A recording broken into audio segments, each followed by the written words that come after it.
I had the great pleasure of being invited to Logically's second event, LogicCon, in Columbus, Ohio, the week of the 15th of October, 2024. Logically is a managed service provider, but a very large one. I've also had the great pleasure of being acquired. I was the first MSP to be acquired by Logically. So I feel like I'm really part of the community still, a part of the family still. But I went on site. They had a great event. I set up the podcast booth. I had a lot of great conversations with the staff of Logically, with some vendors that were there, and some other people. It was a great time. I'm humbled and thankful that I got the opportunity to do that.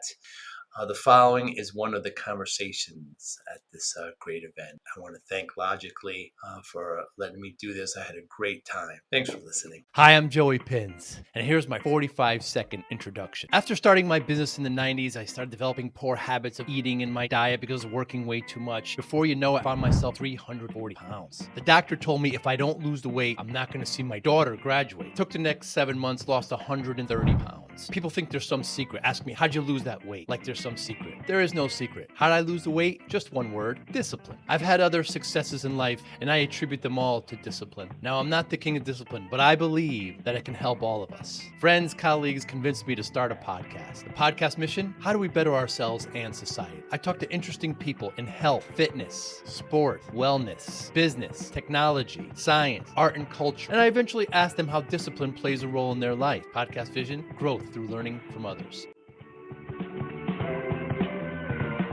What is it about hiking that you like? It's one of the reasons that I live in northern Michigan half the year.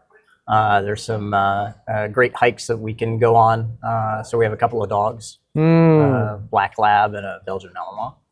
And so it's a good way to exercise the dogs and get a little exercise for myself. You bring the phones? Sometimes, yes. Just in case. Just in case. Right. Yes. Yeah. Absolutely. Otherwise, they're in your pocket. Yeah. Yeah. In the pocket for sure. Have it there for emergencies if necessary. And a hike lasts how long? It depends on where we're hiking.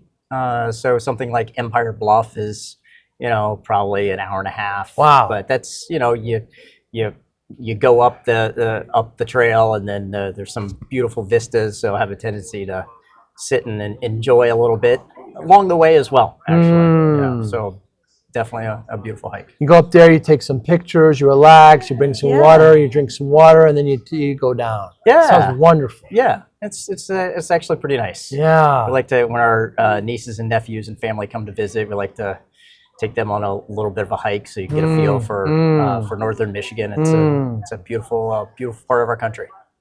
For sure. A lot of those places in northern Michigan are actually like more north than some Canadian cities, aren't they?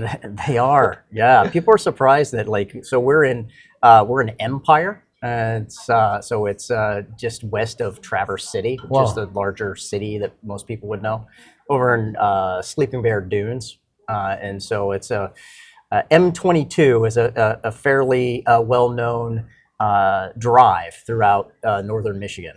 People come to visit and take M22 from Holland clear up to Petoskey. Yeah, it's absolutely beautiful. And then your phone starts telling you you're in Canada, isn't it? Yeah, exactly. Right? Yeah. Very, very, very close. It's fascinating, that whole area up there, but the winters can be long sometimes. The winters are long, so I'm an old guy now, so I'm a snowbird. Yeah, I love it. So I make my way south to Florida during the winters, and so enjoy the sun during the winters. And that's soon. It is soon. Yeah, we're here in the, middle of October. We're here at LogicCon's event, Logically's event, LogicCon, their second year. What's some of your goals here this week? Really to help LogicCon, or Logically promote at LogicCon our new partnership. So they are one of our new partners offering our browser security platform here at Atakama to their clients. So we have been with the Logically team engaging with their customers and sharing the importance of browser security and why it matters. You tell me a little bit about it yesterday. So browser security. Yeah. It's a whole new area. I thought I heard of all the security layers, but browser security. Yeah, it's pretty crazy. When I first got engaged with Atakama a couple of years ago, I kind of scratched my head at browser security. I'm like, what is that? And why does it matter? Right. And then as I started digging in, it's like, I'm not sure how we didn't have something like this before, right? Because if you kind of think about it, especially with COVID, right? It seemed like overnight the browser became the app that everybody's using on their machines, right? I mean, think about it. How many times do you use your computer without your browser? Yeah. Right. And so it's a major attack surface that needs to be secured. And what's happening in the browser is important from a corporate productivity perspective. And so knowing what your people are doing in the browser, what sites they're going to, how long they're visiting those sites, all of that stuff is really, really important to understand. And the crazy part about it is, if you think about it, Chrome and Edge really is a consumer application. Those browsers are consumer apps, right? That's where they're born as consumer apps. And that app that we're using at home for streaming Netflix and Hulu and buying stuff on Amazon and Walmart and all the things that we do in our personal lives has now become front and center in what we're doing in our corporate lives and what we're doing at work. Yeah. And so we're using that app to access critical business data. And it's doing things like storing passwords, and there's a treasure trove of data stored in the browser. And so it becomes important that we secure it. And so your product is an actual browser? It is not. Our product is actually the way that works is we have an agent that we install in the box. That agent then installs an extension into the browser. So it transforms the existing browser into a secure browser. So it's very different than what you're seeing in enterprise browsing, right? So like the Talons of the world, the Islands of the world, those guys did develop full-blown recompiled Chromium browsers. But given that we want to help SMBs and we work exclusively through MSPs, is that we had design partners that helped us all along the way for the past over 2 years in developing this platform. And one of the very first things that our design partners told us is that getting your customer to change browsers would be a monumental lift.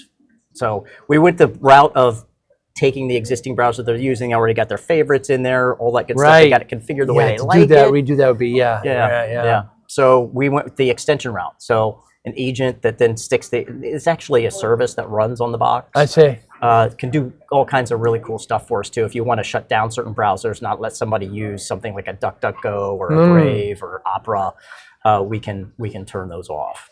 So why not just be an extension? Why the agent? Because there's some things that step outside of the browser that in order for you to be a full offering for what we feel MSPs need and what we've been hearing from our design partners is we need to not only filter, like we have web filter, web content filtering, all that good stuff in the browser, which is really, really important because if you think about it, if let's say that a link gets through your email filter and somebody clicks on that link, where's it end up? The browser bar. Yeah, sure does. Goes right to the browser bar. Right. So we have that protection in the browser, but there's really a need also for full network DNS control, and so we have an agent that allows us to do some really cool DNS stuff, especially over DOH. I see. And then we also have a full DNS service that can protect your network and all your IoT devices and your wireless networks and all that stuff. So browser agnostic. Excuse me. We are not browser agnostic. We actually work in Edge and Chrome today. Edge and Chrome. I believe we will. We know we will develop for Firefox as well as Safari, and DuckDuckGo, Brave, and Opera. Some of those, Right. And that's probably about as far as we go. There are, I think it's 38 browsers. I didn't know There are 30 DuckDuckGo had their own browser. Yeah, DuckDuckGo has their own browser. Certainly I know Safari and Opera. Yeah, DuckDuckGo has their own browser now too. There's 38 browsers? 38 browsers. Some of them, it's Arc. Some of these sort of more obscure ones. Is Netscape still around? That's a good question. I don't know. They were the first. Yeah. They were the first. This for is sure. 38. I was wondering if that's one. That's Yeah. fascinating. I'm going to go find that out. Yeah, That's a very good that question. was one of the originals. Yeah, it was. It's an interesting place to look at it at the browser level. Yeah, so if you kind of think about it, right? Like, look, I've been in this space for a while. Yeah, You you and I have. both Yeah. have been in this space for Yeah. quite some time. And I think this is going to be just as important as what RMM was back in the heyday. Interesting. I really do. Because there's just so much information that's being accessed in the browser and stored in the browser. So you have to harden it, right? You have to make it a true commercial level app. And it's something that that absolutely has to be protected, for sure. Why work with MSPs? Because, so interesting, why work for MSPs is because what we found interesting is that the SMB market Small to medium business. is moving to the cloud faster than enterprise. Oh. So your islands and talons of the world, right, have developed these Chromium browsers that they deploy in the enterprise, which is great. They're great. They're great companies, great traction, amazing stories of what they've accomplished. In our research, SMBs are using the cloud even more than the enterprise, so they need protected. And they have limited resources. It's just the nature of the beast, right? And so we want to be able to address that market, and the best way to address that market is with MSPs. Now, you alluded to it, Alex. I've known you for a long time. You were at Kaseya back in 2008, I think you said. 2008, yeah. Yeah, I think I started with their tools in 2007, and long history with MSPs. And you took a little time off. I did, yes. And now you're back, and it kind of drew you back in. It did. Yeah, absolutely.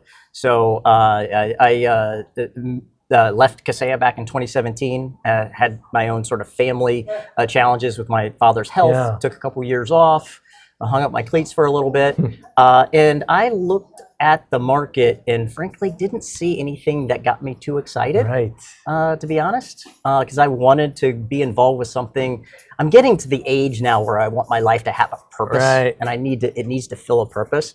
And I do feel like that until I came across what's going on at Atakama, I didn't really get that kind of feeling from any other tech that I was looking at. Always following tech, right? It's just nature of what I do. And when I saw what Atakama was doing with browser security, I was like, okay, I've got to get back into this because it's going to have a major impact, very positive impact in securing SMBs. And sometimes I think people think, well, I'm just going to say it. I think that it's so important to protect the SMBs because they are the economic engine of our country. Yeah, they sure are. I know it seems like a pretty bold statement, but I mean, it is. Absolutely, it's the case. But that really resonates with me, that I'm doing something that can help positively impact literally the SMB market. It certainly does. Yeah. So when I talk to MSPs, three things keep them up at night, and it's generally been consistent the last 4 or 5 years. Number one is security. They're worried about their clients getting infected. They'll have to, they're flat rate, so they have to, treat them and pull them out of it. Second is just human capital. How are they going to, if a technician leaves, how are they going to get another one? How are they going to get new technicians? It's less than 2.5% unemployment in IT. It's very, very low. And third, growth. PE has put a lot of money in. Generally, the smaller MSPs are tech-led. They don't have a lot of sales and marketing experience. How do you arrive and help with those three problems? Yeah, well, let's sort of talk about how our platform works and how we can address those problems. First of all, you have to leverage automation ultimately to help them scale the security for their clients, right? And so what we do is we make it possible for them to deploy our platform in an automated fashion, and to create it's an automated process to create a report that they can share with their customers to show them what those risks are within inside their environment, right? From helping from an employee standpoint, again, it's automation, right? The more that I can automate, the less human resources that I need to leverage.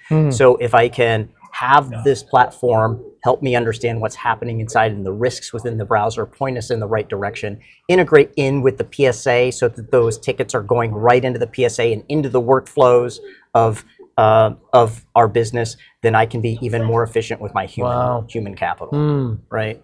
So did I? Security and growth. Yeah. So from a growth perspective, what we looked at is one of the best ways to help MSPs grow is to create we think it comes down to pricing, right? So we've created a program that makes our platform something that most of our partners insert into their stack, and they're using it as the catalyst in the reasons that they're increasing the value that they're providing to their clients, and at the same time increasing the price of their security stack. So because it's we can see all kinds of things that are happening in the browser, like people's credentials, right? The quality of those credentials that they're using in the browser, that type of stuff. We got data leakage controls. We can mask important data like credit card numbers and social security numbers, bank account numbers, real time in the browser. So there's lots of very, I would call it visible, understandable data that's really, really important that we can highlight. And we can show productivity of their people, right? Which is really, really important as well. Very important, yeah. I love helping MSPs. When we help managed service providers, we help small, medium business, which drives the economy, as you mentioned. Yeah, and we believe automating the security audit of the browser is a way that you can open the conversation about the importance of, for example, possibly a password manager. Should you not be storing those in your passwords in the browser? You probably shouldn't, right? We have ways for you to harden the browser so those passwords aren't stored in the browser anymore. Interesting. And give you a nice, smooth way to transition your clients ultimately to a password manager of your choice, right? Or at least better hygiene on why they shouldn't be using those password managers. I moved to a password manager years ago. I can't imagine not having one. Yeah, put anything in the browser. And it's still the number one way that the bad guys, right? We heard about credential stuffing here, multiple sessions, and how that's still a big deal. And so, stuffing. If you've got poor credentials, which our platform will highlight for you, you've got a list of action items that you can talk to the client about right away, and why they'd want to leverage a secure browser platform. And again, look, it's another layer, right? It's another layer in the stack. Protection. Yeah. Is there anything recently, Alex, that you've changed your mind on? Anything that I've recently changed my mind on? Glad I caught you. I got to roll. Within the last 30 days, small or large? I would say, I don't know what I would say about that, actually. It's a good question, Joe. I really don't, I'm not sure. No, not really. Is AI going to help? How does AI help? Oh, yeah, 100%. Yeah, no doubt. I think that so AI is almost a buzzword today. Sure is. The reality is that it absolutely is very useful. You got to know how to use it, right? And I think it's about taking this in the right sort of chunks, if you will. And what you're going to do with AI, I think, has to be focused and goal-oriented. For us, it's taking the sheer amount of data that we have in our platform and starting to make correlations to uncover anomalies and be able to share that with the MSP to say, hey, look, this person hasn't gone to this website, or it's the first time that they've gone to this website. You might want to make sure that they're supposed to be able to go to that website. Or, over the past 7 days, they have unmasked this number of social security numbers, and for some reason, that's increased by triple. Wow. Right? That type of trend alerting, and anomaly capability, that's where we will really start leveraging AI and machine learning to bring even more intelligence about what's happening in the browser. What are users doing that could be of concern, that may need inspection? Because again, we have so much information. Yeah, because Just so much information. I recently had to refactor my, bring it back to factory settings, and I was surprised about how many applications I only have. Microsoft Office and maybe 2 other applications. Everything else is in the browser. Yeah. Yep. It is the new endpoint, man. Yeah. It's where it's all going. It's where it's all going. That's why like a Chromebook can be a solution for so many people, right? Yeah, Because right. Yeah. Absolutely. Why do you need a heavy client like this? Right. Yeah. I mean, I do some AV on it. Obviously, I need it, and Sure. But I wonder what motivates you, Alex. What motivates me? Yeah. I think what motivates me is it really is doing the right thing ultimately for those SMBs, right? I've gotten an opportunity to meet with, throughout my career, so many MSPs that are making a difference. And I remember the days when we were bringing RMM to market and literally changing MSP owners' lives because they were missing their kids' ball games, and they just trying to keep the business running when they were rolling trucks and all of that good stuff, and trying to get techs on site and that type of thing. That's exciting when you can truly impact people's lives in that manner. So that's really what motivates me. Is and I think that this is the next thing for them. This is the next thing for service providers, because the browser will be where everything is done. It's a matter of time. It's coming quick, and it's gonna change their business for the positive, and obviously their clients. So, given that motivation of impact, how do you measure success? I will measure success, and we measure success every day at Atakama with the number of relationships that we've been able to create and impact, ultimately make our customers and help them be successful. So I'm head of partner success and community, so it is something, just making sure our partners are successful, something that is near and dear to my heart. No, that's a perfect role for you, Alex. Perfect role. So I started my MSP in the 90s. I was working, 14, 16-hour days. Horrible. You're very familiar with this, I'm sure. Absolutely. And putting my health behind, not paying attention. And next thing you know, I'm at the doctor's office and I get weighed and I'm 340 pounds. She says to me, if I don't lose the weight, you're not going to see your daughter graduate. It scared the hell out of me. My daughter was just born. I'm driving home, punching the steering wheel. I've done this to myself. I'm going to get myself out. Spent the next 6-7 months, lost about 130 pounds, and I kept it off. And people hear that, they want a quick answer. What's the secret? And there's no secret. No. Discipline. I got focus, I got restraint, I got routine, all part of discipline. How does discipline play a role in your life, Alex? Discipline plays a role in my life trying to take care of myself. Yeah. It's definitely an important one. I need reminders sometimes. I get off track. I use something called a Whoop. Right? That's tracking everything, my heart rate and very cool. Resting heart rate and all that good stuff. And it gives me, information about my body that helps me stay on track. Like, for example, it's telling me right now, I probably should take a nap because last night was a long night. You were out late, huh? We were out late. We were out late. So it's maintaining that discipline to try to stay focused. It's easy to get off track, but you can always get back on, right? And that's discipline is really, really, really important. So you use technology to kind of keep you in I sync. do. Yeah. I use technology to keep myself in check. Yeah, I have a ring and I have a watch, and it says give me all this reporting. Your approach to just general solutions, is it more art than science, or more science than art? It is more science than art. Yeah, I get that from you. Yeah, more science than art for sure. Yeah, and you trust your gut when? I trust my gut when I'm hiring people. You want some science, you want them to have their credentials, and then your gut makes the overriding decision. Yeah, ultimately. Yeah. It's a good way to do it. Yeah. Because you know people, you've been around for a while. And that gut response is any time that I ignored it, it's always going So. Yeah. So. Alex, great talking with you. Anybody listening or watching, how'd they get in touch with you? So they can reach out to atakama.com. So atakama.com. Alex.Brandt, Alex.Brandt, Brandt, at atakama.com. or you can look me up on LinkedIn. It's my full name, Darrin, Darrin, Alex, Alex, Brandt, Brandt, and I'm out there as well. So Thank you so I'd love much. to engage with anyone that finds some interest in what we're doing here with browser security, and love to show you what it can do for your business. Thanks so much for your time. I'll see you in a couple weeks at DattoCon. Yeah, we'll see you at Atakama. Thanks, Alex. Thank you. Cheers. Cheers. Thank you for listening and or viewing Joey Pinz Discipline Conversations. Please share this episode with one or two of your friends who you think may benefit from the episode. Our website, www.joeypinz.com.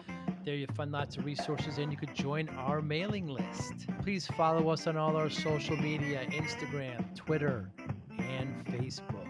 Podcast information, the video version of our podcast is on YouTube. Please subscribe.